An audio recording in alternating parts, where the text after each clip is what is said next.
वक्त। जी मैं प्रोफेसर जी आरफी अपने चैनल पाक अकेडमी के साथ। आज हम जिस वीडियो पे बात करने जा रहे हैं वो छोटी ये टफ़ अल्फाज में से एक छोटी ये भी है, तो गौर से देखिएगा। इतनी मुश्किल नहीं, लेकिन थोड़ा सा टेक्निक के साथ अगर लिखा जाए तो आसानी से समझ आ जाएगी। तो गोलाई तो उसकी सेम होगी, ठीक है जी, जैसे वो दूसरे अल्फाज हैं ये की तरह, ठीक है, सीन है, स्वाद है, काफ वगैरह, ठीक है जी। तो गौर से देखिए कि इंशाल्लाह आपको ज़रूर समझ आ जाएगी। तो यहाँ से शुरू करना जी,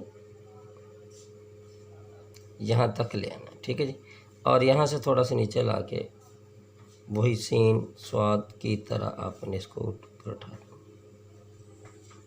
ठीक है जी।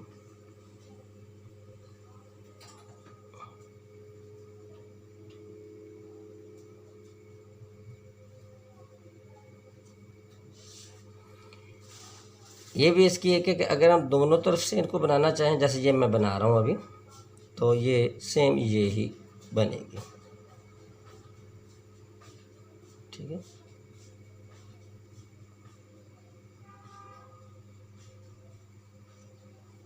मसलन इधर से अगर हम बनाएं इसको,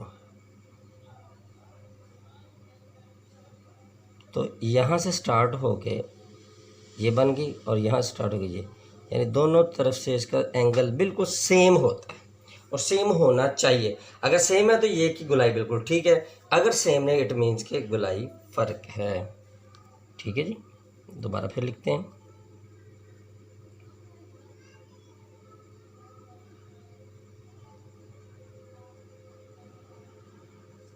ठीक है।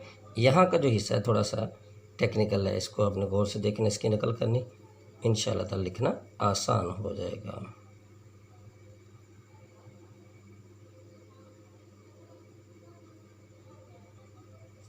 ठीक है, अब इसके साथ मैं कोई और लफ्ज़ लिखता हूँ, बेबी, ठीक है, बड़ी है,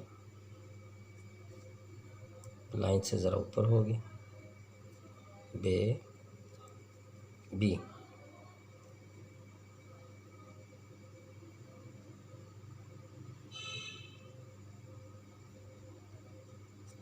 ठीक है जी। तो उम्मीद है कि आपको ये हमारी काफ़ी ज़रूर पसंद आएगी। बेटा प्रैक्टिस करनी है, प्रैक्टिस करेंगे तो इंशाल्लाह ताला बेहतर से बेहतरीन आपकी राइटिंग हो जाएगी। तो आइंदा वीडियो तक के लिए इजाज़त दीजिए। अल्लाह हाफिज़।